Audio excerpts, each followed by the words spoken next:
So, si Christian, broken kasi ako 2022. So, lagi ako sumasama sa friends ko, sila Bea, sila Ting. Kasi syempre, lonely ka. So, parang gusto mo lagi may kasama. So, every night, sumasama ko sa kanila.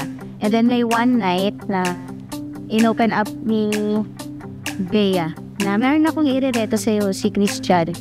Lagi na lang, every time na magkikita kami ni Bea, lagi niyang ino-open sa akin yun. Nagkikita kami ni Bea 3 times a week. Imagine mo na lang yun. And then may time na parang pumupunta kami sa tita niya. Ang tita niya din, ay oo, si Christian, mabait yan, galing sa family-oriented na ano. So, laging ganon. And then, nung sa bahay na yon, biglang na-open ni Bea na, ito nga tita, irereto ka kay Christian. Mga patulog na ako noon, naka-boxer na ako. Yung uncle ko, bigla akong tinawagan. Sabi ng uncle ko, Christian, anong ginawa mo kay nanay? Sabi mo, bakit galit na galit? Alika, pumunta ako dito sa Metro Villa, dito kami ngayon. Harapin mo si nanay, galit na galit. Ganun. Then ako naman, syempre, nanay yun, lola ko yun eh. So, nag-alala ako, hindi ko naman ginawa ako, nagmadali ako, hindi na ako nag-bis, hindi na ako nag-ayos, as in naka-boxer ako. Alam ko, wala pa akong brief nung time na yun eh. Tapos, bago ako pumasok, nakita ko dun sa pintuan, ang daming sapatos. Ito sobrang importante ng ditong Martapek. Kasi meron dun sapatos na nakita ko agad, Vans, tapos checkered. Eh, hindi ako mahilig sa Vans, tapos checkered pa. At the same time, luma na, tapos medyo madumi. Ayun, pagpasok ko, nakita ko na ron. Nung nakita ko siya, hindi ko din talaga siya bet. Kasi ang haba ng buhok niya. Tapos para siyang baby. Buwan ko agad, hi, bakla ako, gano'n. Or gano'n, kasi nga nung time na yun, ayoko talaga ng girl. Ang dami nila nilareto. As naalala ko si Kim nung time na yun, sobrang itim niya kasi galing niya ata ng beach. Tapos nakamask kang gano'n, hindi niya inuubad. Sabi ko, isip ko, siguro na to, may lahi. Sabi ko gano'n, yan.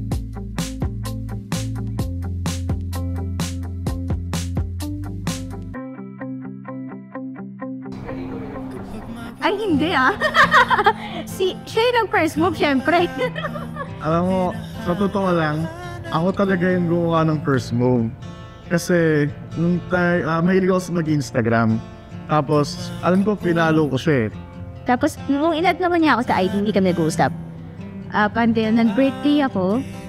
Nung nag-birthday naman ako, parang hindi ko alam kung anong event yun. Basta nakita ko, mayroon siyang video. Tapos, shinare niya. Tapos nakita ko, parang ang saya naman kasama nito. Parang ang cool, gano'n, sabi mo gano'n. Pero, ginawa ko, parang minessage ko siya, tapos doon na kami nag-catch from chat. Ayun, parang nasundan yung kwentuhan namin na yun. Up until yung pamangkin ng pinsan ko na lagi ko nakakasama, sabi niya, bakit hindi mo itry yung Christian? Mukha naman siyang family-oriented. So dahil sa family-oriented siya, trinay ko siyang kausapin, which is nag-workout naman at magana naman yung loob ko sa kanya nung kailangan lang pala namin talaga mag-usap ng sobrang tagal. So si mama, yung parang hindi ko pa siya napapakilala. As in, wala siya talagang idea sa kung sino si Christian. Nung may na-message ko siya na may nakaka-date ako at ang reply niya sa akin is, feeling ko yan yung bigay sa'yo ni Lord. So yun, naiyak ako. Yun lang. And siya lang kasi yung kauna-unahang lalaki na nagustuhan ng mga kapatid ko. Starbucks sa may MOA. Parang nagkita-kita sila ng mga kaibigan niya. Tapos, ako, sumunod ako. Siya, nagmasipag siya. Pumunta siya ng Makapagal para siya yung mag-drive papuntang Cavite kasi nagdala kami ng kotse doon. Parang from Valenzuela, MOA, sumunod ako at nagmotor lang ako. Tapos umulan pa noon, naalala ko, sobrang basang-basa ako ng time na yun. Hindi nga kami nag-coffee. Paghatid, uwi na din kami. Doon na nag-start din. Dahil si sister na. May moment na parang 1 month pa lang kami. Si Christian kasi, parang yung mga talaga magsalita eh. Sabi niya sa akin, papakasalan kita. 1 month pa lang kami. So, ang ginawa ko nun, every month, naghihintay ako. Hindi ko na mag-propose to.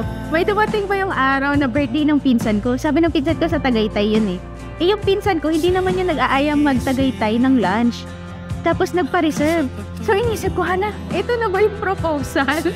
Tapos tumawag ako mismo sa Tagaytay kung saan kami kumain. Tapos sabi ko, hello, yung reservation po ba?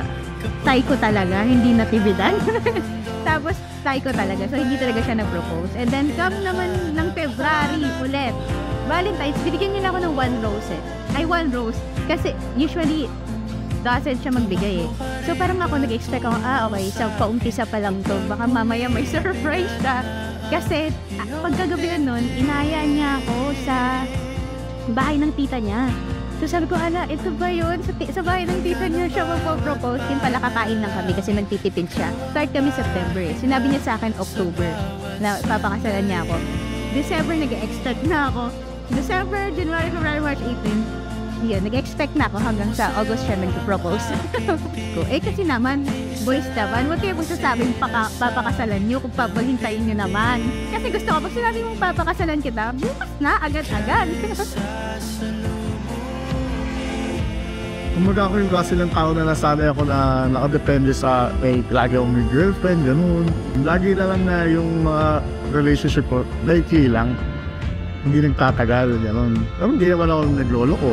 Sabi ko, kung sino na lang yung babae na makakapag-stay sa akin, kahit ipakita ko na yung sobrang sama ng ugali ko, laging natural ako kay Kim eh. Wala akong tinago, wala akong naging call out ako, lahat yun tinanggap niya. Taong gusto kong makasama akong buhay. Nilulook forward ko magka-family talaga. Yun talaga yung ultimate goal ko eh. Kaya ako gustong magpakasal. Family. Ko yung bigay ni Lord. And then yung nilulook forward ko sana maging mas happy pa kami.